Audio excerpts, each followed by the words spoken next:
Hello everyone, welcome back to my YouTube channel YouTube study official. First of all आप सभी को congratulation, जो भी स्टूडेंट 6 सेमेस्टर एग्ज़ाम क्लियर करके अपनी ग्रेजुएशन कंप्लीट कर चुके हैं और अपने आगे करियर में अपने आगे एक स्टेप बढ़ चुके हैं। आई होप कि आप सभी अपने गोल्स और अपने ड्रीम्स को अचीव कर सकें एंड कॉन्ग्रेचुलेशन वंस अगेंस। आज की ये वीडियो हमारे उन सभी स्टूडेंट्स के लिए होने वाली है जिन भी स्टूडेंट्स की 5th या 6th सेमेस्टर में किसी कारण से बैक या ईआर या एब्सेंट जैसा कोई इशू क्रिएट हुआ है जिस वजह से वो अपनी ग्रेजुएशन कंप्लीट नहीं कर सके।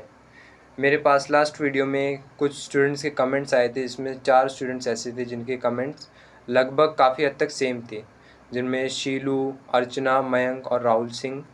इन चारों के स्टूडेंट्स के एक जैसा कमेंट था कि सर हम 3rd सेमेस्टर में हमारी कोई एग्ज़ाम में ईआर आई थी, फिर हमने उसका री एग्ज़ाम करा, फिर 5th सेमेस्टर में उसी एग्ज़ाम को हमने दोबारा से री एग्ज़ाम दिया क्योंकि हमारी दोबारा बैक थी, और फिर अगर हम उसमें पास हुए भी हैं तो किसी वजह से 6th सेमेस्टर में हमारी ईआर आ रखी है।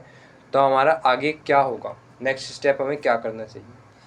तो देखिए, पहले तो मैं आपको बताना चाहता हूँ, देखो फर्स्ट सेमेस्टर, फर्स्ट, थर्ड और 5th सेमेस्टर, ये 3 सेमेस्टर एक साथ चलते हैं, और सेकंड, 4th और 6th सेमेस्टर ये 3 एक साथ चलते हैं।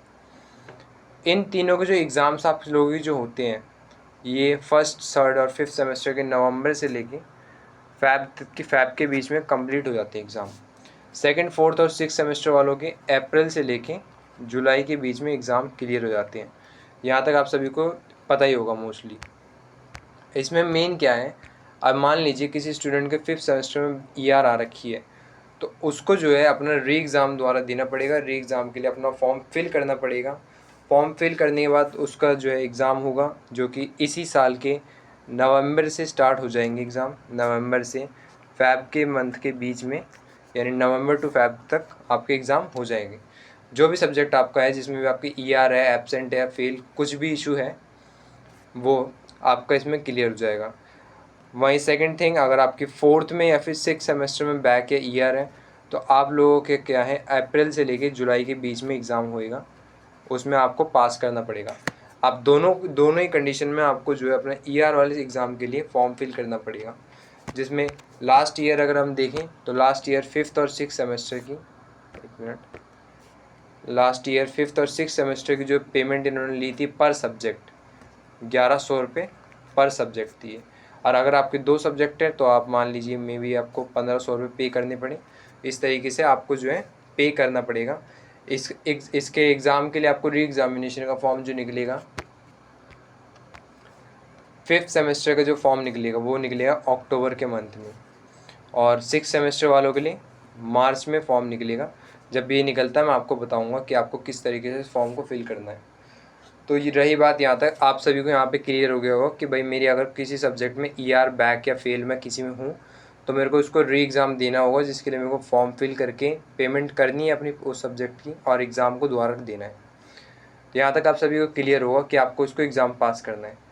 लेकिन अगर हम मान लें कि आपने एग्ज़ाम दोबारा से दिया और आपकी दोबारा से अगर किसी कारण से बैक आ जाती है, तो इस कंडीशन में क्या करें।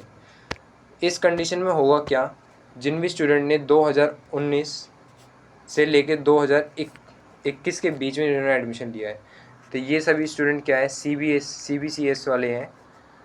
CBCS के थ्रू इनका एडमिशन हुआ है। और 2021 के बाद जिन्होंने 22, 23 या इस साल 2024 में जो भी एडमिशन लेंगे, ये NEP वाले स्टूडेंट हैं। इसमें फ़र्क क्या है, आपको जो भी CBCS वाले जो स्टूडेंट हैं, इन सभी के पास 6 ईयर की ग्रेजुएशन कोर्स होता है। तो यानी 6 ईयर में आपको ऑल सब्जेक्ट विथ 6 सेमेस्टर, यानी 6 सेमेस्टर के आपको सारे सब्जेक्ट क्लियर करने होंगे इस 6 साल के अंदर 6 साल के आपको टाइमलाइन दी जाती है कि अगर किसी कारण से 4 साल में क्लियर नहीं कर पाए, तो 6 साल तक का आपको टाइम है। आप 6 साल में आपको ग्रेजुएशन कंप्लीट करनी है, फिर हमारे से पास आउट हो जाओगे।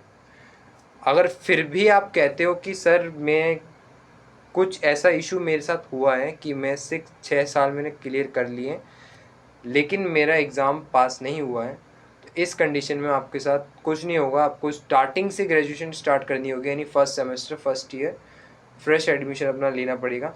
फिर से वही सेम, आपको जितने भी सब्जेक्ट आपने करे हैं उन सभी को रिपीट करना होगा, सारा आपको स्टार्टिंग से पढ़ना होगा, स्टार्टिंग से एग्ज़ाम देने होंगे, यानी ये 6 साल आपके टोटली वेस्ट हो जाएंगे। इससे बेटर आपके लिए रहेगा कि अभी से स्टार्ट कर दीजिए अपना पढ़ना, स्टडी अपना थोड़ा हार्ड कर लीजिए। दिन में 2-2 घंटे भी अगर आप निकाल के अपना स्टडी करते हैं तो ईज़िली क्रैक हो जाएगा ये।